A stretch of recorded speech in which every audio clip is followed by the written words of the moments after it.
speaking of pagtatrabaho, kung mapapansin nyo po, lagi ko naman sinasabi, kapag tayo ay nagtatalakay, hindi po natin may iwasan na hindi po talakayin yung mga ginagawang maganda ng ating pamahalaan. So ngayon, ayon po dito sa balita galing po sa Bagong Pilipinas, ito daw pong bayanihan sa Bagong Pilipinas, drivers at farmers sabay umaangat sa pamumuno ni President Ferdinand Marcos Jr., pinagsama ang tulong sa pagkain at kalusugan para po sa drivers at saka po sa farmers. Ito po yung tinatawag na community-based approach, yung food plus health support mga kababayan sa ating mga drivers at sa ating mga farmers. So ngayon, ituloy pa natin.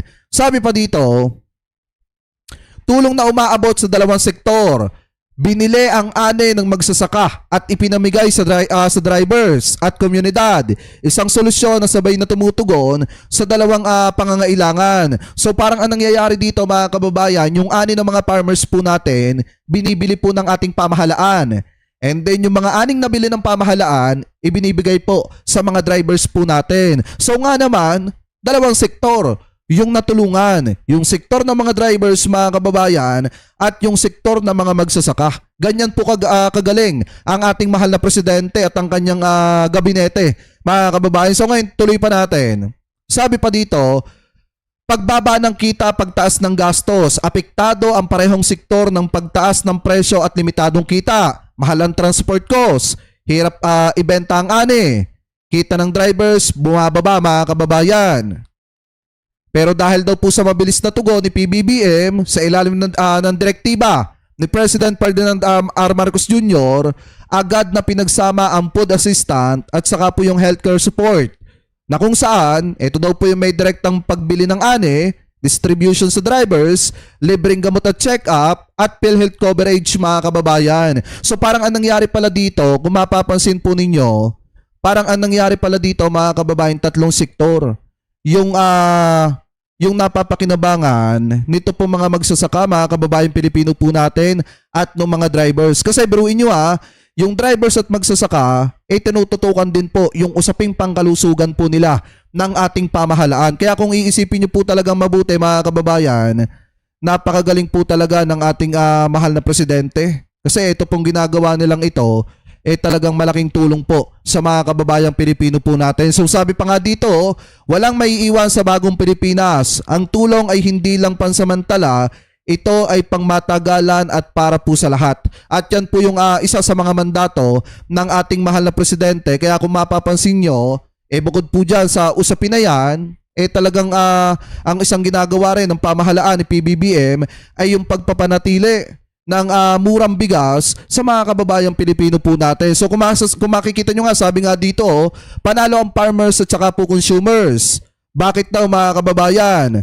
Sa Quirino, tuloy-tuloy ang rollout ng subsidized rice mula sa magsasaka, senior citizen, PWDs, solo parents at saka po 4-piece hanggang PUB drivers. From 33 to 20 pesos per kilo na ang gobyerno ang sumasalo sa gastos para po sa masa. Ano po, dahil kung mapapansin nyo nga yung 20 pesos na bigas, tuloy-tuloy pa rin po yan. At hindi naman po yan mga kababayan nawawala. At ang isa po sa mga nakikinabang dyan, syempre, drivers, senior citizen, at yung iba pa mga kababayang Pilipino po natin na nakabili na naman at nakatikim na nito pong 20 pesos na bigas. Sabi pa nga dito, hindi lang farmers ang panalo. Mas maraming sektor may access na sa 20 pesos per kilo ng bigas. Kasama na ang benepisyaryo ng 4-piece families, senior citizen, PWDs, solo parents at saka po transport workers. Mas maraming Pilipino ang matutulungan araw-araw. Organize and distribution per bayan para siguradong maayos at tuloy-tuloy po ang supply ng 20 pesos na bigas ng ating gobyerno. Sabi pa dito, magsasaka may kita, mamimili, syempre may tipid mga kababayan. Balance support system, binibili ang palay, ibinabalik bilang murang bigas.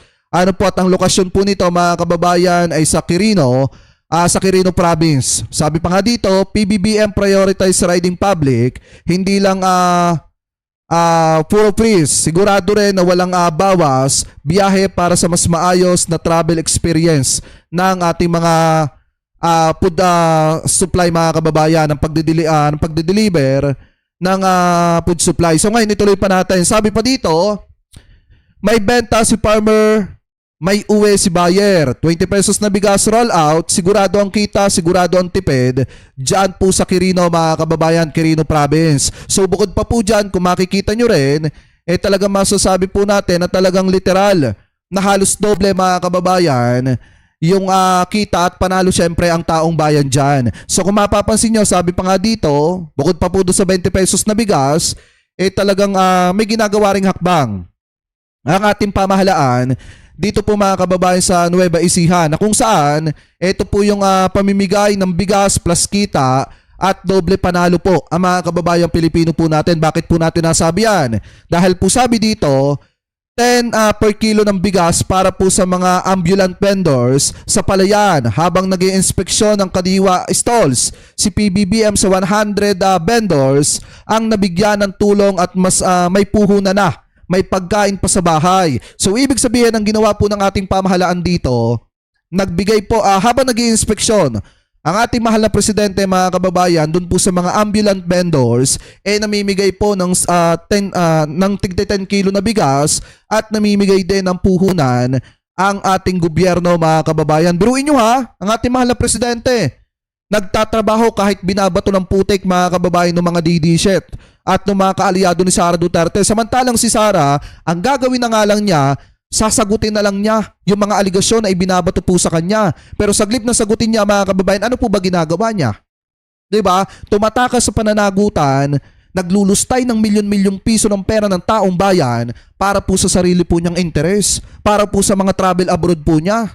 Kita niyo yung ginagawa ng ating mahal na presidente, puro pagtatrabaho at pagbibigay solusyon sa problema ng mga kababayang Pilipino po natin. So sabi pa nga dito, hindi lang basta ayuda, may tulong puhunan pa.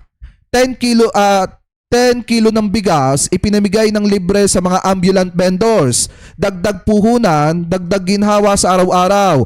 From paninda to pagkain, sagot na ng ating pamahalaan. So ibig sabihin, bukod pala doon sa 10 kilo na bigas, may ibinigay din pala na puhunan ang ating gobyerno mga kababayan na makakatulong po sa mga vendors po natin dyan sa Nueva Ecija. So sabi pa dito, tuloy pa natin.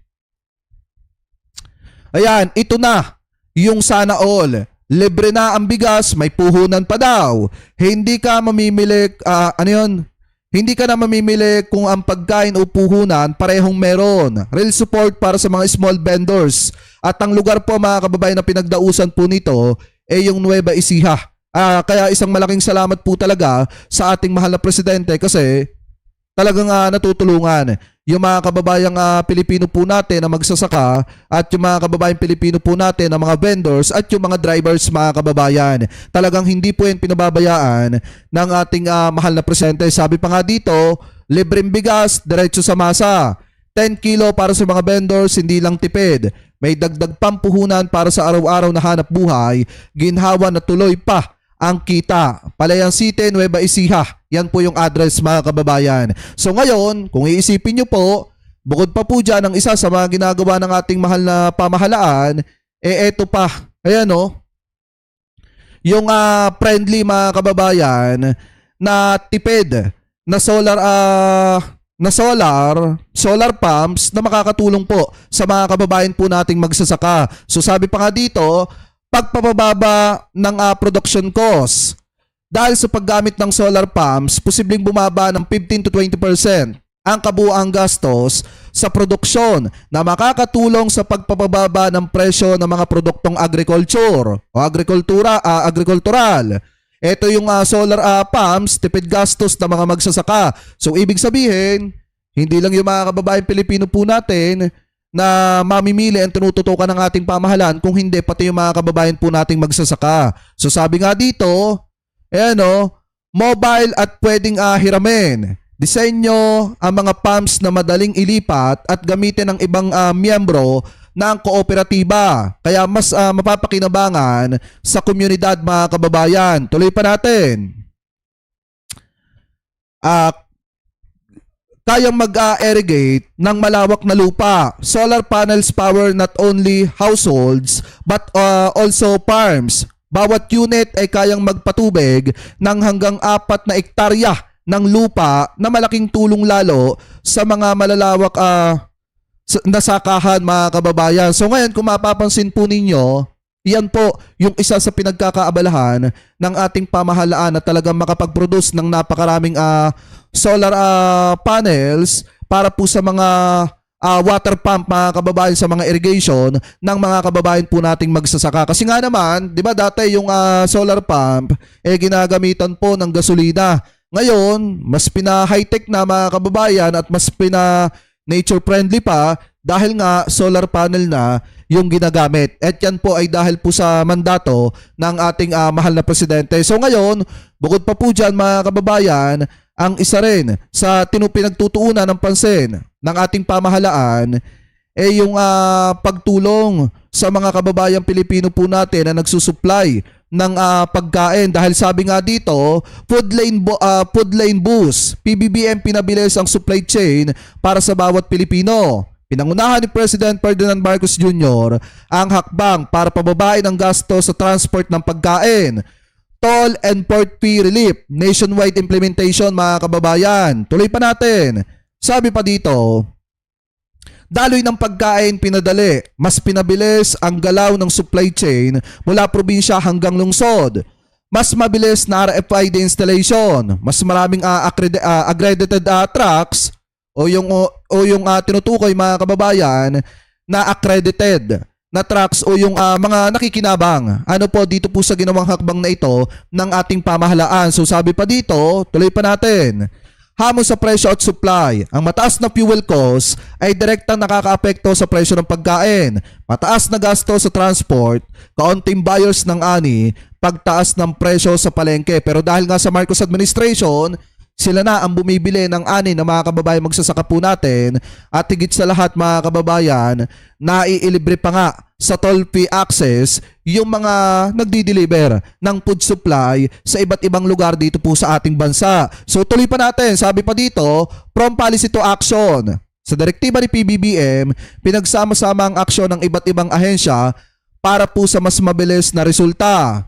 Toll-free access, port fee reduction, at free suspension sa LGUs at saka po support sa shipping at logistic ng mga pagkain or ng mga ani na mga kababayan po natin magsasaka. Sabi pa dito, biyaheng swabe, buhay ginhawa. Ang mas maayos na supply chain ay direktang nararamdaman ng bawat pamilyang Pilipino. Yan po yung sabi ng ating mahal na presidente. So ngayon, kung mapapansin nyo mga kababayan, hindi ako natatakot na tanungin ng mga DDSet kung ano na ba nagawa ng Marcos administration kasi bukod dito sa mga pinag-uusapan nating issue, tinututukan din natin yung mga nagagawa ng Marcos administration mga kababayan, tinututukan din natin yung mga tagumpay at napagtagumpayan ng gobyerno ni PBBM. Kaya nga kung iisipin po talaga natin mga kababayan, kung mababa yung pangunawa mo, hindi mo maiintindihan yung ginagawang trabaho ng ating mahal na presidente. Kasi nga, ang nakikita mo, yung mga hindi mo lang gusto kay PBBM. Pero kung lalawakan nyo lang sana ang pangunawa nyo, makikita nyo kung gaano kasipag ng ating presidente. So ngayon, bukod pa po dyan, mga kababayan, ang isa rin pong tinututukan ng ating pamahalaan ay ito pong sinasabi, mga kababayan, na bilis post at saka yung stress go na kung saan sinasabi dito na parang libre na ata yung 3 months na bayad dito po sa tahanan, dito po sa bahay o pabahay ng ating pamahalaan kapag ka nag-avail ka. So sabi dito, proteksyon sa pamilyang Pilipino, pinagsamang hakbang ng NHMFC at pag-ibig upang mapanatili ang seguridad at dignidad ng bawat tahanan. Ginhawa sa pabahay sa gitna ng krisis mga kababayan. Tuloy pa natin. Flexible savings withdrawal para sa OFW. Pinapayagan ng qualified OFWs na makuha ang kanilang savings kahit hindi pa ito nagmamatured mga kababayan. Tuloy pa natin. Dagdag suporta mula po sa Pag-ibig Fund. DHSUD rolls out house relief amid energy crisis mga kababayan o krisis. Naglaan din ng special benefit ang Pag-ibig Fund para sa mga apektadong miyembro lalo na po ang mga kababayang OFW po natin. Tuloy pa natin. Tinatayang nasa 50,000 benepisyaryo libo-libong miyembro sa buong bansa ang inaasahang makikinabang sa programa pong ito ng ating pamahalaan. Mas mahabang long term, automatikong i-extend.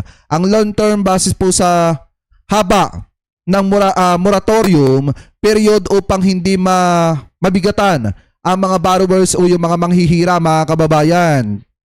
Sabi pa dito, walang interest at saka po penalties. Pinapayagan ang pansamantalang pagtigil ng bayad ng walang karagdagang interest o multa, mga kababayan. Kasi nga parang 3 months po ata napapayagang hindi mo na makabayad o hindi mo na magbayad yung mga kababayang Pilipino po natin na parang kumuha ata ng pabahay ng ating pamahalaan. Pakitama na lamang po ko kung ako po ay mali. So sabi pa dito, ginhawa sa gitna ng energy crisis. Layunin ng programa na bawasan ang pinansyal na pasanin ng mga pamilyang habang tumataas ang presyo ng langis at bilihin. Tuloy pa natin. Direktiba mula kay Ferdinand R. Marcos Jr., ang hakbang ay bahagi ng whole of government approach upang maibsan ang epekto ng global crisis sa mga Pilipino. Ginhawa sa pabahay sa gitna ng krisis. Yan po yung sabi dito, mga kababayan. So sabi pa dito, saklaw ng NHMFC program sa ilalim ng Nationwide Home Mortgage Financial Corporation, automatikong sakop ang mga kwalipikadong borrower nang hindi na kailangang mag-apply pa, mga kababayan. Tuloy pa natin. Moratorium sa house payments. Nagpatupad ang pamahalaan ng 3 buwang moratorium sa pagbabayad ng house loans upang mabigyan ng agarang ginhawa ang mga pamilyang apektado po ng krisis. So ibig sabihin, ito po yung tinutukoy ko kanina na 3 buwang hindi sisingilan o hindi po magbabayad yung mga kababayang Pilipino po natin na kumuha ng bahay dito po sa pabahay ng ating pamahalaan. So sabi nga dito ni Jose, tama ba? Jose na? Sabi dito, totoo yan. Good job, Jake. Ayan. Kaya nga po di po ba parang 3 buwan po ata na hindi po masisingilan ng pag-ibig ng pamahalaan, mga kababayan, yung mga kababayan Pilipino po nating kumuha ng pabahay o kumuha sa pabahay ng ating gobyerno. Ano po, so yan po yung sabi dito. Pakitama na lamang po ko kung ako po ay mali. Ano po, kasi yan po yung ginagawa talagang hakbang ng ating gobyerno. Kaya napakalaking tulong po talaga nito sa mga kababayang Pilipino po natin. Pero anyway, kayo mga kababayan, kung kayo po ang tatanungin, ano po masasabi ninyo, hingil po dito sa mga topic na ito na tinalakay po natin. Ano po ang komento ninyo, hingil po dito sa mga isyong pinag-usapan po natin. So comment below na lamang po kung ano po masasabi ninyo, hingil po dito mga kababayan sa mga topic na yan.